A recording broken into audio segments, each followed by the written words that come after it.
the big cops. Really funny. Really funny. What do you mean I'm funny? It's funny, you know. It's a good story. It's funny. You're a funny guy. What do you mean? You mean the way I talk? What? It's just, you know, you're just funny. It's funny, you know, the way you tell the story and everything. Funny how? I mean, what's funny about it? Tom, you know, you got it all wrong. Oh, Anthony. He's a big boy. He knows what he said. What'd you say? You're right. Funny how? What? Just, you know, you're funny.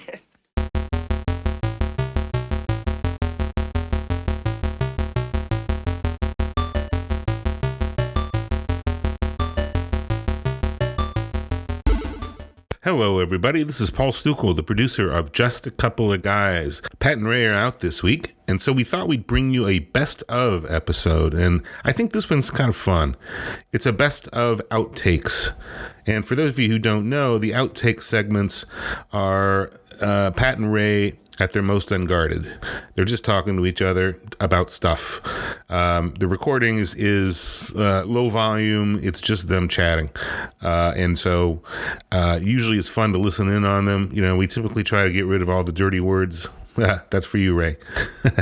And but there's some pretty funny stuff. They're naturally funny guys. So anyway, let me understand this, because maybe it's me. I'm a little up, maybe. But I'm funny how? I mean, funny like I'm a clown. I amuse you. I make you laugh. I'm here to fucking amuse you. What do you mean funny? Funny how? How am I funny? Anyway, so I put together a group of these, and I hope you enjoy them. So without further ado, let's get to it. The best of outtakes with Pat and Ray. Hello, friends. When you think about buying a new or used vehicle in the Chicago market, there's only one name that really stands out: McGrath. When you are thinking about which brand is synonymous with reliability, value, technology, and performance, it's Honda. Put the two together and you have two great options: the all-new McGrath Honda in St. Charles and McGrath Honda in Elgin. Both stores are ginormous with acres and acres of inventory. Choose from Honda Civics and Accords, CR-V and Passport, even the Ridgeline truck. Visit our brand new location, McGrath Honda in St. Charles or McGrath Honda in Elgin. You'll be glad you did. There's a siren, Pat, in the background. There's the opportunity for a lawyer joke here, but I'm not going to make it. All right.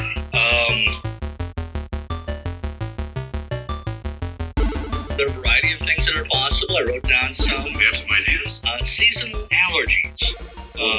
That's kind of exciting. You seem like you have many seasons. Oh, I do. Lots of seasons. I think there used to be four. Now in Illinois there might be 6 or 7. How about this one? Scamming the scam artist. I'll tell you who's really good at that. My wife. They'll call, you know it's a scam. Yeah. And she plays along with them for a while and actually sounds like a distressed woman who's got a credit card problem, whatever, and goes along with it until she drops the line on them.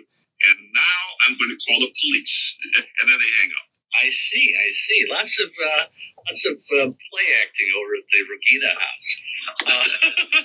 We could actually do a topic about how to avoid scammers. That might be a serious one. That'd be a serious one. Why fish taste better after Lent? I've always wondered that. You know, during Lent, you're struggling. It's a process. You have to get through it.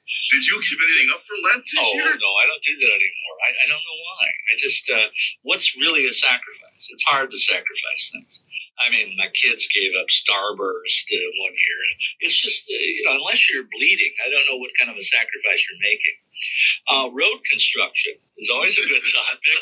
We could go road to road to road. In King County and DuPage County in particular, you always seem to come up with some kind of, this will start May 18th. That's correct. Beware. Right. It's coming soon. And there's a conclusion, but it never concludes on time. How about this one? People, this is very personal. People I want to tell off as mayor, but I gritted my teeth instead. I have a small list. It's not very long, but there were a couple, that You didn't want to tell them all, but you didn't, and you tried to use a little diplomacy. The good news is I'm not on that list, as far as I know. No, you're not. And by the way, you know what good diplomacy is, don't you? Oh, sure. This is Churchill's comment here. Diplomacy is being able to tell somebody to go to hell, and they ask for directions. That's right. That's right. Another topic possibility: colonoscopies, just for fun. I have a story about that, but not for fun. But I have a story, but you know who you are out there, and I'll just leave it at that. Yes. How about this one? But you'd have to help me out on this one. This will be like on our podcast, audio magic tricks. Audio magic.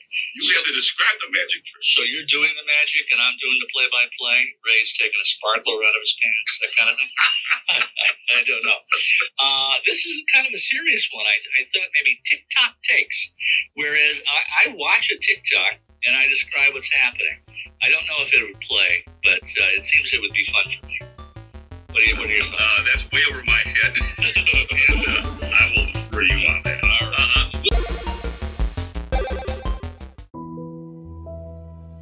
Hello, friends. This is Ray Rogina. You face technology challenges every day that threaten to steal business, compromise data, and bring your business down. Without a good partner to help protect from phishing, ransomware, viruses, data breaches, employee turnover, and cybersecurity threats, your business is at risk of losing everything. TechWorks has been the trusted IT partner to Fox Valley businesses for over 20 years, keeping systems secure and providing extraordinary customer service, helping your business grow. Call TechWorks today at 630-482-2227 or visit www.techworks.com. That's TechWorks with a Q. TEQ works. And see how TechWorks IT service can transform and secure your business.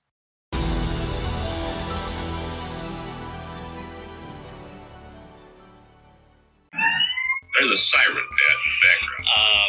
There's an opportunity for a lawyer joke here, but I'm not going to make it. All right. Better bring more than just a couple of guys. You know, Pat, earlier we were talking about Ludwig and the number of Facebook friends or hits, the members of the group that he had. I like to comb Facebook as it relates to a variety of different things, but one day I'm looking at it and I see just a couple of guys, which is, of course, us. But I look closer and I see Point Nemo. And I look and I say, Point Nemo, what in God's name is this? Do you know? Are you referring to my post? I read your post about Point Nemo. I'm still not sure I understand it. Enlighten me, please. Well, do you know anything about Point Nemo? Not much, except that I think after seeing it, I went online in some obscure place in the world. Very obscure. Oh, tell me about it. It's like the furthest place from civilization you could possibly find. And apparently it's is it an island? It's 30. No, it's just an area. An area? What does that mean, an area? 30 times the size of France. It's in the middle of the Pacific Ocean. So it is an island. It's not necessarily an island. It might be a point. Is it a peninsula? It's not a peninsula. Is it an isthmus? It's not an isthmus. But Don Isthmus. So I remember him. So the point was, I'm putting gas in my car, and there's this guy. And he comes up to me and he says, I recognize you from the podcast. Now, I don't know about you, because you're famous, of course, around town, but I've had a lot of people contacting me about the podcast ever since the launch. I'm getting these Facebook friends, wonderful people, but they're not in my age group necessarily. That's okay. We want the younger crowd. No, I'm not. They're older. Oh, yes. I see that they're all friends with you, so but they're friends of the podcast. That's what we call them. But so I'm garnering all this fame. which was unintentional. You know, I didn't do the podcast for fame because you know me, I'm kind of a wallflower. Yeah, right. But anyway, so I see this guy at the gas station and he says, I recognize you from the podcast. And I'm like, oh, really? What gas station was this? The BP. The BP. Okay. Yeah. And he goes, yeah. And I said, well, where are you from? And he said, Point Nemo. Why? No, And I'm like, you gotta be kidding me. I'm like, what? What? And I said, what the heck is Point Nemo? And he describes it for me, and I start to confront him on this, and then he says, well, it's really about 45 minutes west of Point Nemo. It's just easier to say. And I'm thinking, okay, it's like saying you live in Chicago, but you're really from St. Charles. I said, oh, I get what you're saying. But anyways, I thought it was hilarious. I had to post it. And our podcast is being heard. I'm thinking maybe we could do a literal remote from Point Nemo. What are your thoughts? Me on a skiff? We'd have to get this guy. You'd have to find him, first of all. I don't think I want to do anything without somebody who's been to Point Nemo. That's right. For all we know, he's the chancellor or something. Maybe he won the Charlemagne. He might be on the city. He won the Charlemagne of Point Nemo or something. He could be on the city council of Point Nemo. He could be the mayor of Point Nemo. He could be the city council. But so I thought that was interesting, and I posted that. And that clarifies what I'm now reading. I'm looking. Dual purpose too, because it also served as kind of an advertisement for the podcast, which I think we're obligated. You don't think for a minute we could get a sponsor at Point Nemo?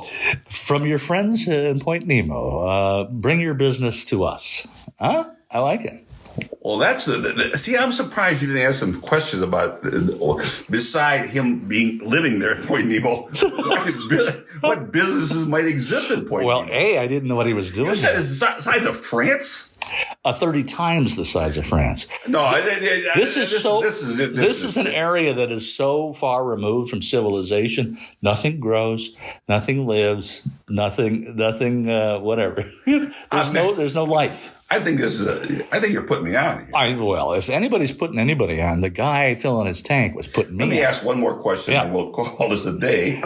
I do have Point Nemo shirts coming. We'll head off to the Sox game here. Right. But let me ask this question. If I Google Maps, if I Google Point Nemo, would I find it? You will find, you can read about it. Yeah, I don't know if you'll find like a map of it.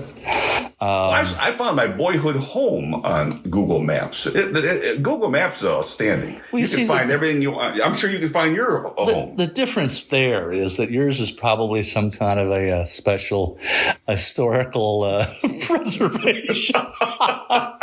Whereas my home, as we came from modest means. I will say this, though. I lived at Fairview Drive, right? When we moved there, from Kentucky Fried Chicken over to the dance studio, there was a sign that said Fairview Plaza. And it was all brand new. There was a whole brand new subdivision. It was beautiful. And, now it's weathered. It's old. By the way, just to comment on your earlier point about historical monuments and so on. I grew up lower middle class, and none of my old homes are historical by any means. In fact, the first two don't even exist any longer. But you're on Google Maps or Google Earth or whatever it is. Well, that was actually the third house I lived in, and my grandmother's house. I found both of those on there. No, my first and second childhood homes are no longer in existence. I have found my home in San Ramon, California on there. You talked about this. Yeah. 9572 Brockton Avenue. What's the price on that? It was like $600,000.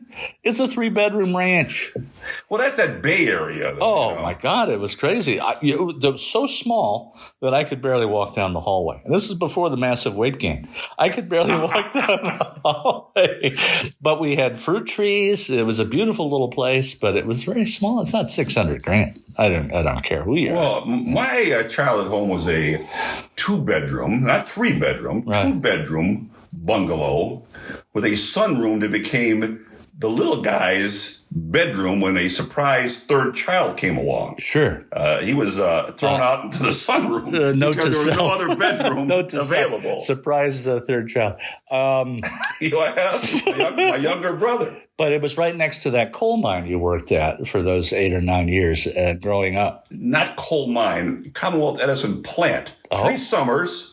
Great job, suntan, worked outside, but I was shoveling coal. Yes, but it was at least we were outside. Took a shower every day before we went home. Do you feel as though 8 to 5 every? Oh my God, that was a great job. Summertime, made beer money at ISU. I remember Cushman and I lived in an apartment complex that was next to one of those electrical substation, and I'd be sitting there sleeping. You'd be sitting there sleeping. That's interesting. And my bedroom was close to the substation, and I could hear this. And I'm wondering the whole time, am I getting cancer? Am I going to have a tumor, or what's the deal? So that's a dangerous place to live.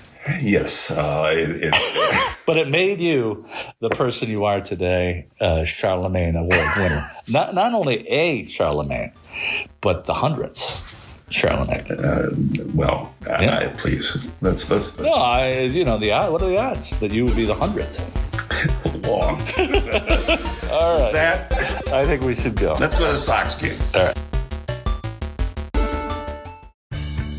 At McNally Heating and Cooling, we understand that customer satisfaction starts with arriving at your home on time. Your service technician will apply the same attention to detail and quality workmanship to every job, large or small. We offer upfront, honest pricing, and we'll make sure the job gets done right from start to finish. From furnace and air conditioning service, minor repairs, or total equipment replacement, we do it all. Give us a call or find us online and let the luck of the Irish work for you. There's a siren, Pat, in the background. There's an opportunity for a lawyer joke here, but I'm not going to take it. All right. Better bring more than just a couple of guys. After the fire, and I don't know about you, but I started thinking about different events that I was involved in over my time here. And you and I have been here approximately the same amount of time, few years here and there, but we've been here. And so Pheasant Run was already here when both of us came to town. Right. And what do you? Well, do you have any particular memories that jump at you? Vacations? My dad was a big wheel over at the Coca-Cola plant. He was. He was the manager. So the Pheasant Run was kind of a big deal because it was located out there. We actually took a family vacation. What? I think we spent a week at the Pheasant Run. Wait a minute. You live in St. Charles. That's right. But you left your home and spent a week at Pheasant Run. That's right.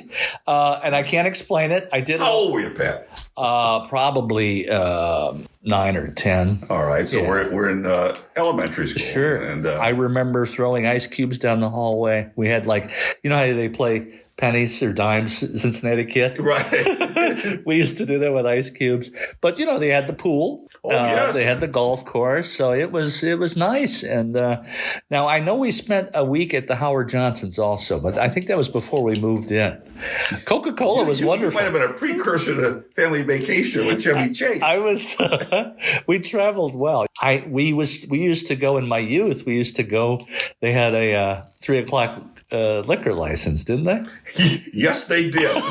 There was the only license in town that went beyond 2 o'clock. Right. It was a special license. As liquor commissioner, I fully remember that. And I remember some people voting no of all things on granting the license. Yes. I kind of shook my head when that happened. But in any event, that did happen. 3 o'clock license. It's a lot better than driving to Lake Geneva. But still dangerous nonetheless. This falls in the category of lawyers' jokes. But, I think about this because, they had Bourbon Street there and they had this one, the street is all brick. And a couple times I went stumbling down that thing. My question is, did you know of anybody who filed suit out there for falling on Bourbon Street? There's a concept in the law called de minimis. And, you couldn't really sue for that. But Bourbon Street was kind of odd. So it was designed like Bourbon Street. Right, balconies and shops and things like that. I don't recall ever shopping there, do you? No. I never recall drinking there, but never shopping. Now, I had friends who worked there. That did the what do you call it? Room service? Room service. Yes. They have stories. One of the city council members had worked there in the summertime as a pool boy. Took towels and things of that nature. I won't mention names, but I recall somebody. And no offense to Pheasant Run, but the whole idea of working in a hotel is a little creepy to me. Knocking on the door, delivering food to you while you're in the white robe or something. I taught seniors along with, I mentioned Tom Heyman before. He and I used to MC a breakfast we'd have for seniors at the end of every year. And it was a big deal. Now, why are these old people coming to a high school breakfast? What's happening? Why do what? Seniors? Well, it's just like kind of a nice little, not as fancy as the prom, but they get a little dressed up and they come out. You mean and have seniors breakfast. in high school, not senior citizens? Seniors in high school? No, not senior citizens. No, because I don't get what you're doing. The seniors in high school. Tom and I would host them on a Friday before they graduated. So what would you do? A little Dean Well, Martin? we had little Martin and Lewis stuff, a few jokes. But I remember this one time we got this, and I don't know, I know he's a good sport. I'll mention him because he was a well-respected government teacher, Jerry Powers. And so we got Jerry up on the stage to give him an award. What he did not know was we planted the theater teacher out in the crowd as a bag woman. All of a sudden, we're giving him this award, and she comes walking out, screaming and yelling at him, saying, "Jerry, you stood me up last night. Damn it." Blah, blah, blah, blah, blah, and implying there might have been some licentious things going on. And, of course, he's turning 9 shades of red. Note to self, look up licentious. Licentious, so note to self. Whatever. Anyway, he's beside himself. She did a wonderful job. Lana Baker, God bless her, she did a great job in portraying this bag woman, and the students were just beside themselves. I'm totally confused. What is this little theater, little act, little play? She's a bag woman. Well, I don't get it. What's going on? Well, she's implying that she had a relationship with him. These are high school kids? Oh, yeah. Jeez, No. He's the teacher. Right. But you're doing it for high school kids. Oh, absolutely. Nothing was sacred. Jesus, today you'd be canceled for this. Oh, I don't know. I don't think so. I think it was done in good humor, but... so did Josh Donaldson. Oh, my God. The other incident that I can think of, I went to my retirement dinner there after I retired from the school district. We had a Pheasant Run. It was always very nice, very well done. The school board put it on. And they announce your name. They go up and you read your career notes and so on and so forth. Well, one of my dear friends who we were good friends with them and when I was as couples together. But Liz Robinson taught in the school district for years in the elementary school. And so Liz Robinson, we always say Mrs. Robinson, Cuckoo, Mrs. Robinson. Cuckoo, sure. But anyway, she gets called to the stage and she's walking up there and all of a sudden you see this bra go flying into the crowd. Oh, and I'm sitting my there saying, word. like, what happened there? And then everybody's stunned. Well, I think it was all set up. I mean, I don't think she actually took her own undergarment off, but she threw it in the crowd, and of course, it got a buzz going on. And this is during your retirement party. Well, those teachers were retiring that particular year. It's a K-12 district, so as you know, we had several teachers retiring. Humor has changed over the years. What is the idea of throwing a bra? Is that like I'm free? There you go. All right. Free. Like the song says, born free. My teachers in the 60s, they didn't wear bras because it was the 60s. How did you know that? No, I'm kidding. Okay. I'm kidding. So it was always a big part of my life, as I said, because of the Coca-Cola plant, my dad, and everything else. I never understood really what it was. Was it a hotel? Was it I never understood. It was a resort. But I thought it was kind of an iconic place, and it was big time. Well, people would go to the Pheasant Run. That was a thing. Well, and particularly in the 70s and 80s, if I met someone and I said, well, I teach in St. Charles, the first thing they would say was, Pheasant Run. Right. Pheasant Run. Right. So it certainly put us on the map for a variety of reasons. It was popular. The restaurants they had there were solid. Mm-hmm. I don't think they're Michelin star restaurants, but they weren't garbage either. Do you recall any as you sit here? Did I go there and have a steak dinner? Harvest, one of the ones Harvest. I can't think of the last name of that. Just Harvest. The only place I remember in St. Charles that we used to go was the Checkmate. I absolutely love the Checkmate. Well, the Checkmate had that great shrimp. They had a fire too, by the way. Well, I guess they did. But I enjoyed that as it occurs to me. Whatever is replacement there, I hope it has the Pheasant Run name in it, like Pheasant Run Industrial Park or Pheasant Run whatever. The Runs. The Runs. We could call whatever it is the Runs. Like a senior citizen. You're gone too far. Let's close this thing out here. Okay. Hello, friends. This is Ray Rodina. I'd like to say a few words about my friends at the Karis Group of Restaurants, one of our sponsors. I've been a frequent guest at all of their fine restaurants for years, one of which is Rookies, which has locations throughout the Fox Valley and beyond. My favorite dish at Rookies is the Gyros plate with the Saganaki appetizer. Oopa! My wife, she loves the Hall of Fame chicken sandwich. But I can honestly say that I've never had a bad meal there, regardless of whatever I've had to eat. The wings are out of this world, the salads are delicious, great burgers, tacos, all-American specialties, and don't forget their pizza. And of course, you can wash this all down with one of their famous Mai Tais. Try them out. St. Charles, Geneva, Elgin, Hoffman Estates, Huntley, and Roselle. Rookiespub.com. I'll see you there. There's a siren, Pat, in the background. There's an opportunity for a lawyer joke here, but I'm not going to take it. All right.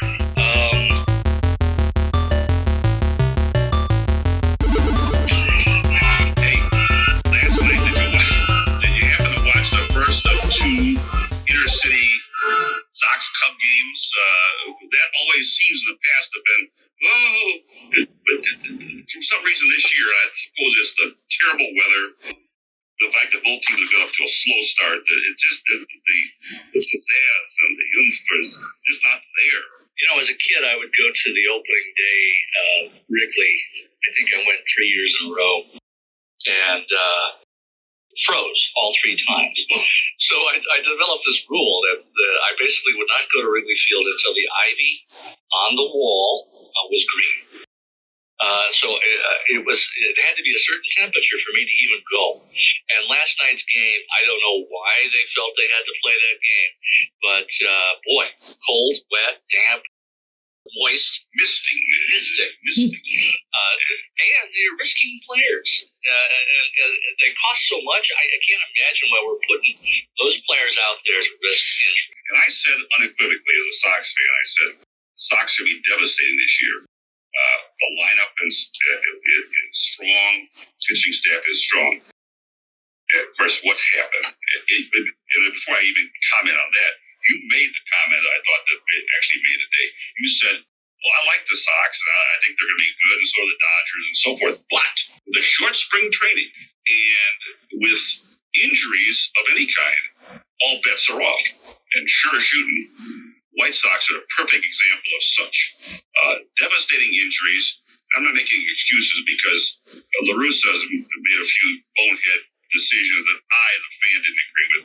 But all things considered, it's, with all due respect to John Steinbeck, it's the spring of our Cub and Sox fan, the spring of our discontent. Right. Well, you know as well as I do that come September, October, you look back to those games in April and May, and you say, boy, we lost opportunities. The Sox certainly have the injury bug now. Let me ask you a question, though. Yeah. You think that, assuming things straighten out, everybody comes back, they're still the favorite to win? Oh, absolutely dominant. Yeah, I think they're the favorite to win the series, to be honest. I mean, you've got the Dodgers, obviously, and the Mets, of course. Oh, my God, the Mets. Yeah, they're certainly the favorite in my book. Nothing's really changed there. But they do have an injury history. Some of the players that are injured today have been injured before. And that's something that I think we need to think about. My son Matthew is a big Sox fan as well. We talked about the fact that maybe it's the medical staff to some extent. Somebody's asleep at the switch because Herm Schneider was the trainer there for 40 years, and he was known as Dr. Pain. And in that time, as a trainer, Sox had very few injuries. Yes, it was a short season, and certain injuries take place. You hit in the hand with a ball like Vaughn. Okay, you can't control that. But hamstrings and these type of things, I'm asking the question: who's on first? Who's asleep at the switch more than that in the training? Well, I appreciate what you're saying. I don't know that a multi-millionaire at this point in time should be blaming the trainers. They should be working out, stretching, and doing everything they have to do with their own personal trainers to get ready. That's actually, we don't just show up at spring training and say it's not Babe Ruth, right? The old days of eating hot dogs and then showing up for baseball and then trying to. The Babe went across the street from Comiskey Park and had a beer at McCuddy's. As I recall. That's right. At least Mrs. McCuddy told me that one day. With mustard, as I recall. That's right. The Cubs? Well, nobody ever accused me of being a strong Cub fan, and I like to needle my friends who are Cub fans anytime I can. Having said that, the fact is they are in rebuilding mode. The fact is there's a lineup of strangers. The fact is that I said on our group podcast at Cougars ballpark that Contreras is probably headed out of town. He's still there, but I'm still thinking he's going to be trade bait at some point in time, as well as perhaps even Hendricks. I lost all faith in the Cubs when they traded Rizzo. There's a guy who was the face of the Cubs, and I'm like I don't know, it makes a comparison like the Sox trading back in the day, Louis or Nelly. Now eventually they did leave and go somewhere else, but during the heyday, they were part of the team. And here are the Cubs, their World Series team intact. We got Rizzo, we have Bryant, we have Baez, we have these guys, and all of a sudden, the Ricketts, who have plenty of money, they want to pay these guys, and then they're trying to buy a soccer team from Chelsea. I don't get it, and I know a lot of Cub fans are upset about that as well. I think I speak for some Cub fans about their disappointment in that. The Cubs are in rebuilding, I'll say it that way. They'll be a nuisance to somebody along the way, but I don't see them winning more than 75, 80 games. Beautiful thing about being a Cub fan at this point in time is that we have zero expectation. Unlike the Sox fans who are waiting for the World Series this year. That's true. Cub fans, no expectations whatsoever. That's true. And boy, oh boy, as the team playing is done, there are no expectations. So, impressive bullpen, some impressive starting pitching, but they're just not as typical. They're not hitting and scoring at opportune times. Madrigal, I don't know what's going on with him. I think it was the short spring training. He was hurt last year. Fact of the matter is, the Cub got the better of that deal with the White Sox. No question. He'll be fine. Just like we got the better of the deal with Eloy, who still is hurt. He's always hurt, but still, Eloy, and my guy, Cease, my grandson likes a lot. Right. That's his favorite player, Cease. And dear God, we gave up somebody who's with the Pirates now. I think that the ultimate decision on that trade is still pending. If Eloy doesn't have some years, I think we'd have to. Well, I know Buendia wasn't wonderful. Well, and on the other hand, if Eloy is wearing that ring in some particular October with Cease, the Cub fans might be rekindling the Rockford Broglio trade. I want to go back to your point about Rizzo. I think, as it turns out, these guys turned down money from the Cubs that is consistent with the money that they eventually got with their new teams. So you want to blame Ricketts, that's great, but Rizzo made a gamble, Baez made a gamble, Bryant made a gamble, and with COVID and everything else, I think that they lost on those gambles, and they chose to leave the Cubs more, I think, than the Cubs chose to let them go. I might agree with you with Baez and Bryant because, whatever Bryant got in Colorado, he probably could have gotten Chicago and been a king. Baez the same way. He was asking for too much money. He's in Detroit now. I spent a whole year in Detroit one day. And but Rizzo, New York, Italian American, you've got to be kidding me. That's the golden spot for him. And he will probably finish his career there. The Yankees are rolling. And I'm going to see them twice this month, once in Chicago and once in New York. And I'm looking forward to that. I'm not looking forward to Rizzo knocking a couple homers out of the ballpark. He's having a hell of a year. He's a great guy.